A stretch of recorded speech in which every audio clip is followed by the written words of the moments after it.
Shalom Bapak Ibu Saudari terkasih. Saudaraku, kali ini kita akan fokus membedah tentang doa Bapa kami. Memang pelajaran tentang doa Bapa kami sudah beberapa kali disampaikan, tapi karena ini adalah satu pola doa yang diajarkan oleh Tuhan Yesus kepada kita, maka pasti ada rahasia-rahasia, ada hal-hal yang sangat penting yang ada di dalam setiap kalimat doa Bapa kami tersebut. Nah, saudaraku, saya bacakan apa yang Tuhan Yesus ajarkan kepada murid-murid atau kepada kita juga tentang hal berdoa. Mulai dari Matius 6 ayat yang ke-9, saudara, saya bacakan ya. Karena itu berdoalah demikian.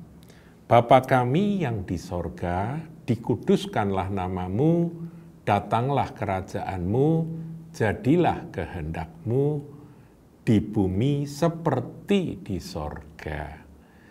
Berikanlah kami pada hari ini makanan kami yang secukupnya, dan ampunilah kami akan kesalahan kami, seperti kami juga mengampuni orang yang bersalah kepada kami. Dan janganlah membawa kami ke dalam pencobaan, tetapi lepaskanlah kami daripada yang jahat. Karena Engkaulah yang mempunyai kerajaan dan kuasa dan kemuliaan sampai selama-lamanya. Amin. Nah, saudaraku, inilah doa dengan pola yang Tuhan ajarkan kepada kita semua, yaitu berdoa sampai surga turun. Ya, heaven came down, ya, sampai surga itu turun. Jadi kalau kita menginginkan sesuatu dari Allah, dari Bapa, maka kita harus berdoa ke surga karena Bapa kita ada di surga. Dan kita harus tahu, saudaraku, di sana sumber tak terbatas tersedia. Jadi apapun kebutuhan saudara, kebutuhan saya, baik kebutuhan batiniah maupun kebutuhan lahiriah, itu semua tersedia di sana, saudara. Ya. Jadi kita sedih, butuh penghiburan, kita bisa berseru dan Tuhan bisa segera menjawab dengan penghiburan yang turun dari sorga. Kita membutuhkan yang damai sejahtera bisa turun dari sorga. Jadi semua penyediaan ada di sana. Nah, doa pola Tuhan Yesus adalah berdoalah sampai surga turun. Nah, di dalam doa Bapa kami ini terkandung akan dua hal, ya, 2 poin. Ya, yang pertama yaitu keintiman kepada Allah pencipta langit dan bumi yang dinyatakan dalam penyembahan. Jadi kita ini meninggikan dan memuliakan Dia, dan itu ada di dalam kalimat pertama ya. Bapa kami yang di sorga, dikuduskanlah namamu. Hallowed be thy name. Jadi ini penyembahan. Kemudian poin berikutnya adalah datanglah kerajaanmu, jadilah kehendakmu di bumi seperti di sorga.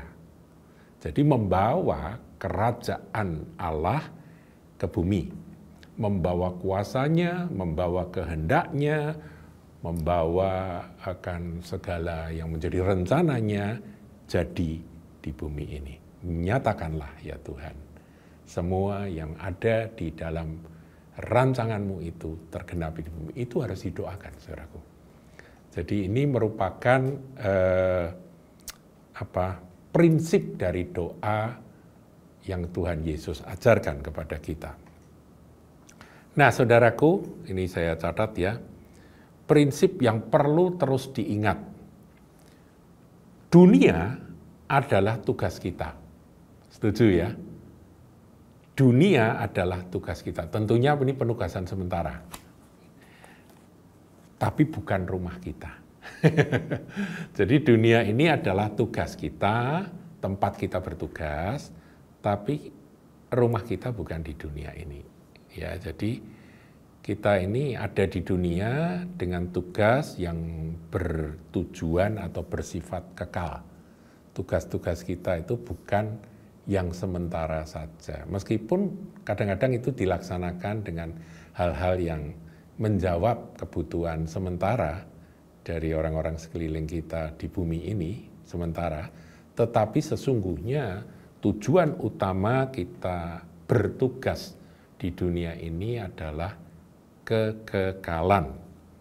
Dan ya saudara, sumber-sumber yang dibutuhkan untuk menyelesaikan, memperlengkapi kita, membekali kita, menyelesaikan tugas tersebut, itu saya beritahu saudaraku, unlimited, tak terbatas. Wow. Saudara, kalau kita menyadari akan hal ini aja hati kita bersuka cita ya. Bahwa kita ini punya sumber yang tak terbatas. Tapi ada pembatasnya, saudaraku. Ada yang membatasi, yaitu pikiran kita sendiri. Sikap hati kita yang kurang percaya. Itu yang membuat terbatasnya akan sumber itu mengalir ke bumi. Sebab itu kita harus berdoa. Berdoa dan berdoa dan berdoa. Haleluya. Sampai di sini kita berhenti dulu. Nanti kita akan lanjutkan dengan seri tentang doa Bapa Kami berikutnya. Tuhan Yesus memberkati.